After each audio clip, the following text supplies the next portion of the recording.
Hello and welcome to Plugged In. Today we're on location in Nanaimo, Kamloops, and Vancouver. Join us as we meet Susan in Kamloops, who recently became a living kidney donor. And in Nanaimo, we visit former BC and Yukon branch president Ron Walker as he shares his personal story of losing his daughter to kidney disease and how this journey led him to volunteering at the Kidney Foundation for over 30 years. And don't forget, November 28th is Giving Tuesday across Canada. How will you give? Check out kidney.ca for more information. And now stay tuned for Plugged In. Welcome to Plugged In. I'm Deb and I'm so pleased to be part of the host panel today. So if you're new to our show, you might be asking, what is Plugged In? Plugged In is a show that's about your health and specifically the health of your kidneys. Why kidney? Because while our kidneys are incredibly important to our overall health, many people don't know a lot about their kidneys and the vital functions that they play in their body. So here on Plugged In, we talk about just that and how to keep our kidneys healthy. We also talk about kidney disease, who's at risk, and the importance of organ donation. We'll share some amazing stories about those who have had life-saving transplants, those who have given the gift of life, and those who help care for kidney patients day in and day out, and so much more. But we also like to have a little fun on our show, and there's no one better to entertain us than my great co-hosts, Amro, Daniel, and William. Welcome, guys. Hello. Hi, guys. Great to be back. On previous shows, we've been sharing with you some of the best ways to keep your kidneys healthy, like Reducing your salt and sodium intake. I remember you shared some of your great low sodium chicken recipes. I don't want to brag or nothing, but You're right. I did. another great tip to remember is to drink lots of water and keep hydrated. Sure. And another fun fact, one that's really good for your heart and kidneys, but it's something we don't always do, stay active. That's a great one. And one of the easiest ways to do that is just to get moving, and walking is a great place to start. Right? Boosts energy, easily fits into most lifestyles. Yeah, and so, but my question is, so how much time does it actually take to make an impact, like walking? How much time do we need to walk? Yeah, before it actually makes an impact. Anyone have a guess? 3 hours. Close. 30 minutes of light to moderate walking will do the trick. That's it? Wow. I mean, and don't forget to stretch, because that's important, right? And another thing, you don't even need to do the 30 minutes all at once. You can break it down into 3 10-minute segments. So I was thinking we could take a 10-minute break and go For what? walking. Yes.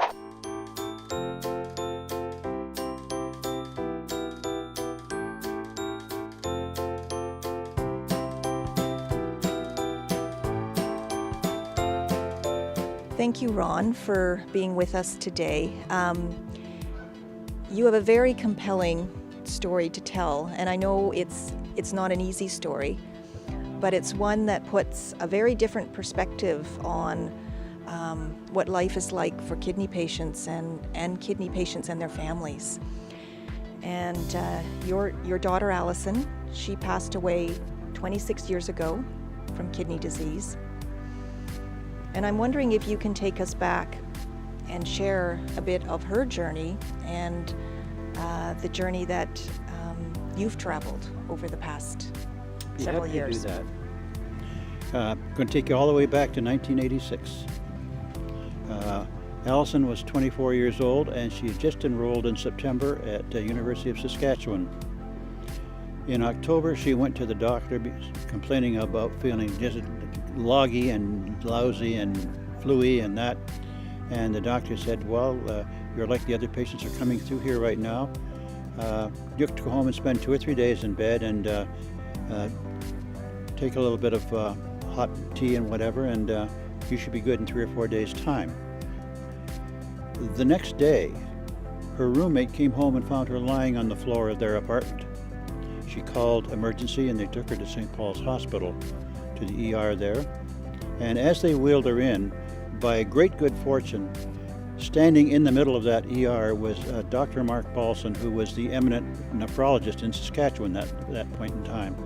He took a look at her and said, this girl has kidney failure. Dialyze her now.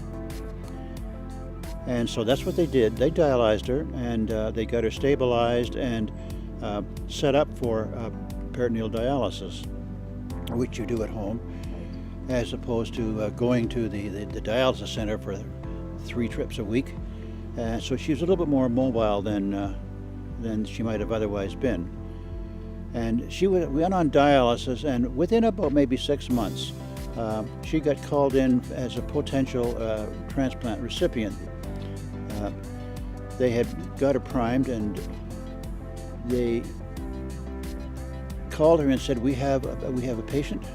We have a cadaver, and would you come right now?" So that she went in, and transplant took place. The kidney that went to the other recipient was fine, and he was out of the hospital in 3 or 4 days. Allison's kidney never started. She was in a private room for about 3 or 4 weeks until they finally got her stabilized and able to go home. And so she lived on basically not doing very much except surviving for quite a long time. She became very good at the surviving, very, very careful about cleanliness, because she was terrified that she might get peritonitis, which is a very nasty disease. About 2 years after she had the kidney failure, she was diagnosed with lupus. And so she was living with that for another 3 years until about late 1990, early 1991. The lupus began to attack other organs. And she began to be in and out of delirium, in and out of the hospital. And she was in the hospital in one of these time frames. And in a lucid moment, she heard the nurses on the ward talking about this wonderful new ward next to the ward she was on. And they explained to her what it was all about, and it turned out to be a palliative care ward. That night, her mother came to the hospital to see her, and Allison said, "Mom, I want to go there. I want to go to that palliative care ward." And her mother thought for a few minutes. Being a nurse, she understood what was being asked of her. And we told Allison, "We want you to talk to this social worker. We want you to talk to your doctor. We want you to talk to the minister. And when you've done that, and if you're still of the same mind, we will honor your wishes." And that's precisely what happened. We had a little family conference, and she said, "Yes, I still want to go to palliative care." So we said, "That's fine," and we made the arrangements, and she was transferred immediately to the palliative care ward. That meant that she was withdrawn from dialysis and simply kept on a sustaining dose of morphine. During the 5 days that she was there, in that ward, they had a beautiful library in the middle of the room, and we simply took over that library, and we had dinner there. The entire family assembled in Saskatoon, and we had dinners there. And her brother, her youngest brother, was in school at McGill in Montreal. And he couldn't come right away because we were in the midst of exams. And once the exams were over, he got on the plane and he flew to Saskatoon, arrived about 10 o'clock at night. And he went in, he spent some time with Allison. And once she'd had a chance to talk to Bruce, she just let go, and she passed away about 2 o'clock in the morning. What was that like for you and your wife and you've got Allison had 6 siblings, right? Some of whom were not necessarily in Saskatoon, but obviously everyone was hugely impacted by this devastating news. We never expected that it would end the way it did. We knew that time on dialysis was not infinite, but we felt that we might have some warning of when the end might come. But it just all happened bang, bang, bang, and within about 8 or 9 days. When she was diagnosed, I guess, or needed to go on dialysis, she got a transplant quite quickly. Yes, she did. It was unusual. In those days, the wait list in Saskatchewan was a lot shorter than it is here in British Columbia, so that it wasn't that long for her to wait to get the transplant. And it was from a deceased donor. And I guess, there, as you said, there were 2 kidneys, and one of them worked well. One of them walked out the door. And unfortunately, the one that your daughter received failed. It failed. Actually, probably was nothing to do with the kidney. It was just her body rejecting the organ. So she chose a route, and it's called conservative care, right? When you I guess. You decide not to do anymore, yeah. And in her case, that conservative care was very short. It was very short, but for her, there was probably, I mean, she had her family around. There was a lot of love. There was a lot of. Yeah, the times that the 5 days that we spent pretty much living in the palliative care ward, which was in those days, that was a state-of-the-art facility, probably one of the best in Canada at that point in time, and it made it very easy for us to be there and be around all the time. And as I say, we had dinners. We all ate as a family in the library, and we just took over the room.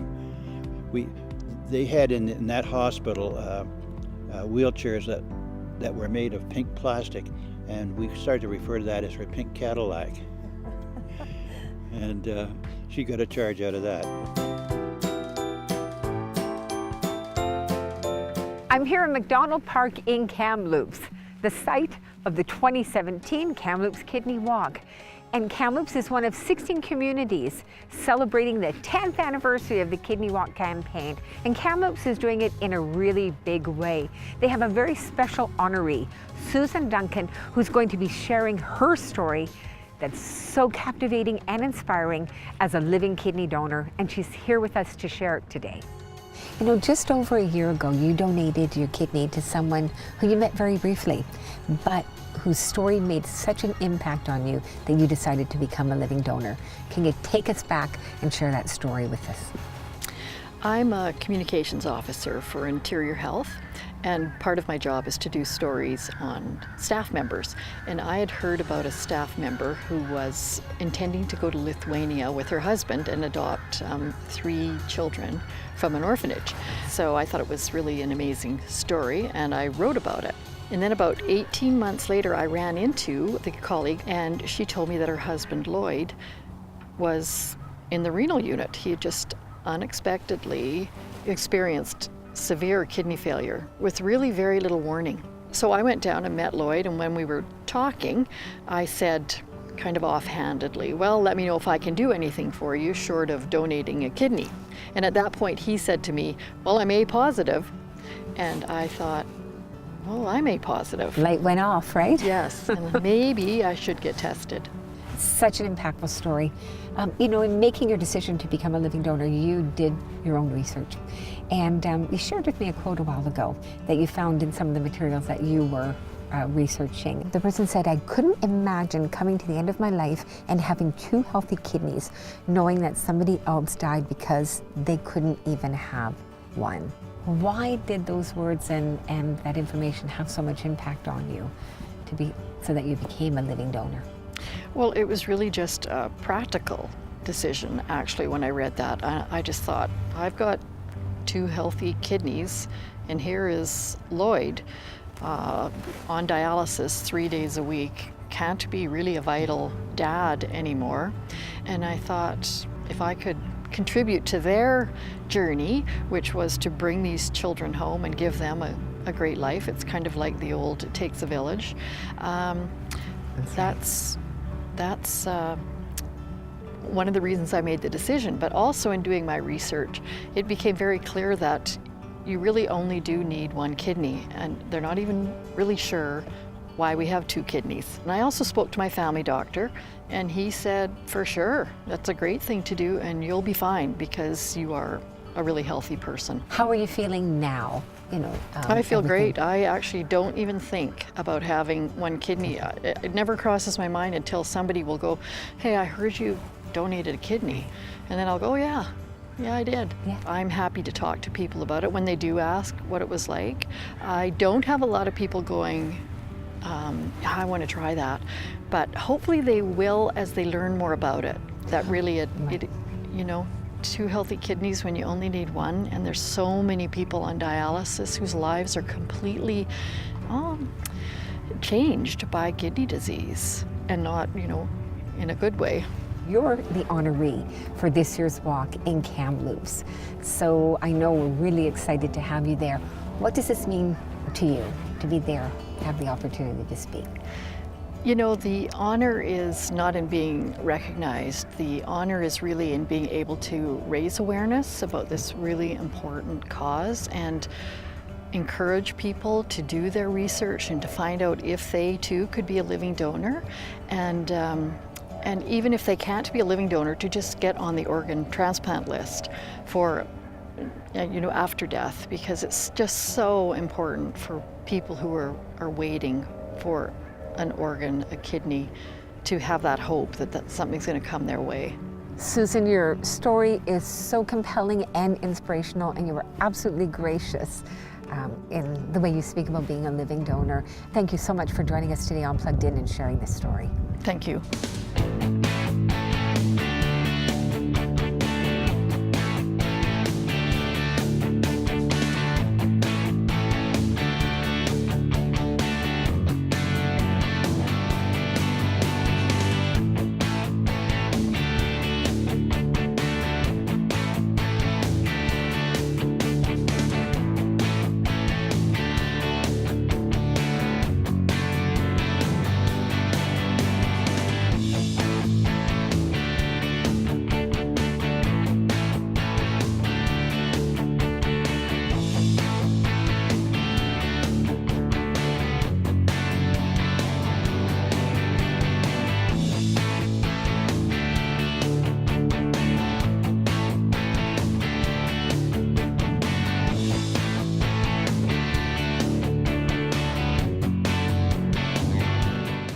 So joining our story now is Ron's daughter, Margot. Margot, thank you so much for being with us today.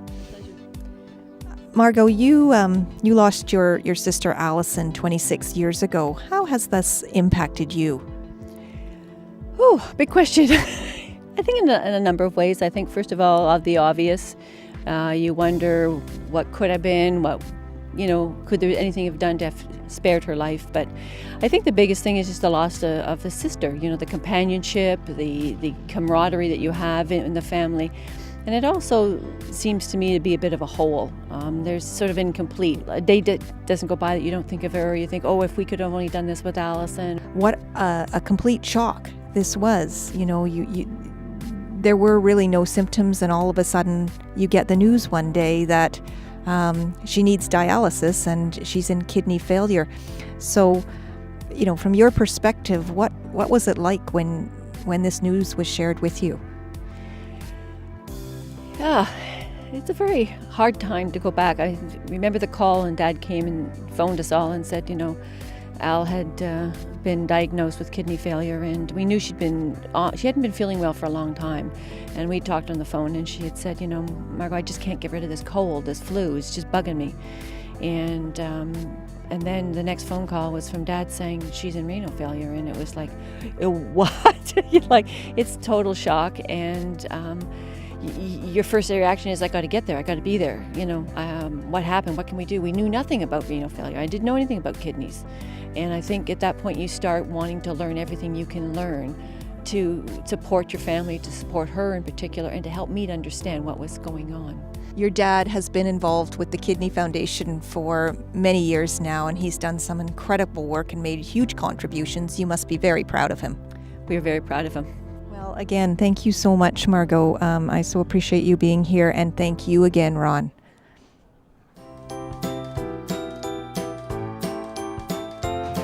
This is Talkin Kidney, and we are here to play Let's Get Organized. Contestants are going to step up. We're going to have to place all the internal organs on our supermodel Jackson here. They have 14 seconds to do it. If they do it in the proper time and put them in the proper place, then they win a prize. Let's meet our first contestant. What's your name? Sam. Sam. All right, Sam, you have 14 seconds to place the organs on Jackson's body, and no, there's multiples. Don't fall into a trap. All right, and go. 6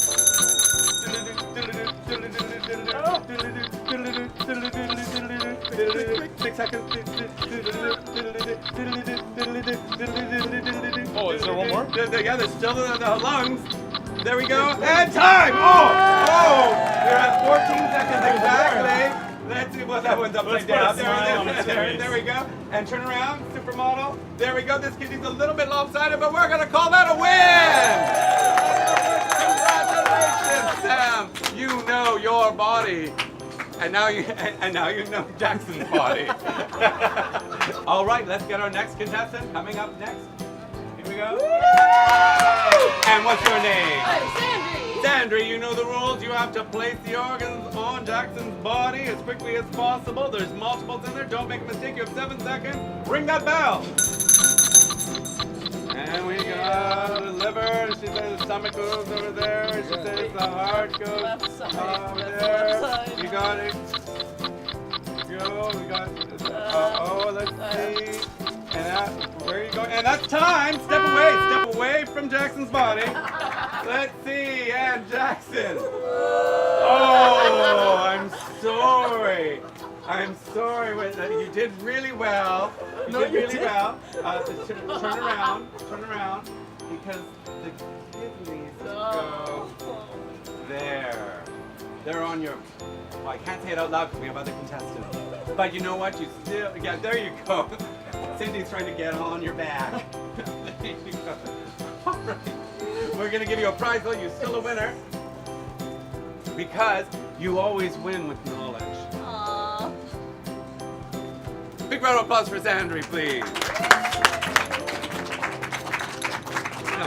There you go. Ready, Ava, do you understand the rules? All right, Ava, get ready. You begin now.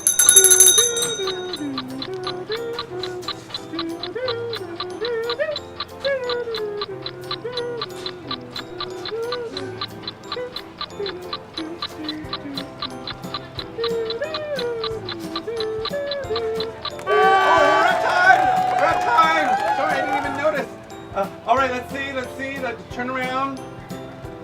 Let's see. And Pretty good. I think that's a thumbs up. Let's see, Jackson. That's a thumbs up. We have a winner. All right, we're ready for our next contestant. Are you ready, Sydney? All right, let's get our next contestant up here on Let's Get. And what's your name? J-Paul. J-Paul. All right, J-Paul. There's organs in this box. You have to decide which ones go where on Jackson's body. Ready? Remember, there's multiples. Oh, hands by your side. And you have 14 seconds. Go. There we go. There we go. There we go. There we go. Oh, interesting placement. Interesting placement. Nice. There we go. And there we go. You've got 4 sets of lungs there. You still have you have 2 seconds to move them. 2 seconds to move. And time. We're at time. I would like to point out, sometimes there's people who win, and sometimes there are people who learn. And you, J-Paul, have been a learner. Because because the kidney is shaped different than the lungs, and the kidneys are actually on the back. They're on the back, but you know what? You still win a prize. Here you go. You're still a winner here on Let's Get Organized. Woo! There you go. And let's bring all our contestants back. All our contestants back. Let's get organized!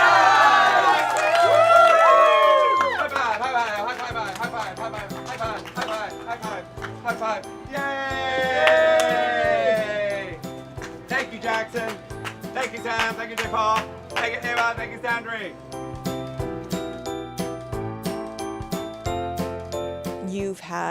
You've contributed significantly to the Kidney Foundation and held some very senior positions. So can you talk a little bit about how you first got involved in the foundation and tell us a little bit about your role with the foundation? Well, I'll never forget how I got recruited.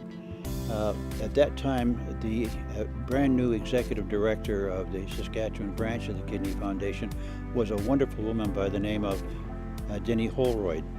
And when she found out that we were Allisons patients, we were co-opted. There was just no end to it. And whether you liked it or not, right? Whether I liked it or not. And actually, it was just when the foundation was beginning to exit from their national peanut selling campaign and take on door-to-door as the replacement for that. So Karina and I spent most of one winter driving the streets of Saskatoon doing the original mapping for the door-to-door campaign. That was our first real volunteer for the foundation. Wow. And that's the what we call the March Drive, right? March Drive, yes, indeed. And from there, we moved in 1993 to Nanaimo, and immediately made contact with the Nanaimo chapter, and we went from there. And one thing leads to another, and I ended up doing work with the branch, and have ultimately spent a total of 7 years on the National Board of Directors. Thank you, Ron. Thank you for the difference that you've made, both at the Kidney Foundation and to kidney patients, to the kidney community. But thank you also for sharing your story today. Thank you, Deb. It was something for me that worthwhile doing. And that wraps up another episode of Plugged In. Thanks so much for joining us, and I hope you enjoyed the show as much as we enjoyed bringing it to you. And a very special thanks to all our guests who showed up in studio and on location. And of course, thank you for joining us again on Plugged In. Now we want to hear what you thought of today's episode. So let us know on Facebook, Twitter, and Instagram. Like, share, and spread the word, and email us at pluggedin@kidney.bc.ca. And a very special thanks to our sponsor, Kidney Car. Absolutely. Just want to leave you with one more thought. If you have not already done so, why not register your wishes to be an organ donor? It's easy and only takes 2 minutes of your time. Just go to kidney.bc.ca And click on that red button, because I'm living proof that it does work and it saves lives. Remember, heroes aren't born, they're registered. Again, thank you for joining us. We will see you next time right here on Plugged In. Welcome to Talkin Kidney, and today we're going. I wanted to do your organ. That's good. I love that. Let's get organized. That's not dirty at all. That's not dirty at all. Time, so that was not 7 seconds. I totally. So it was 14 seconds. Bring all our contestants back. All our contestants back. Bring all the contestants back. Bring all the contestants back. And we're all gonna say 1, 2, 3. Let's get organized. I think you have to squish it a little bit. Squish it a little bit. Squish it, overlap a little bit.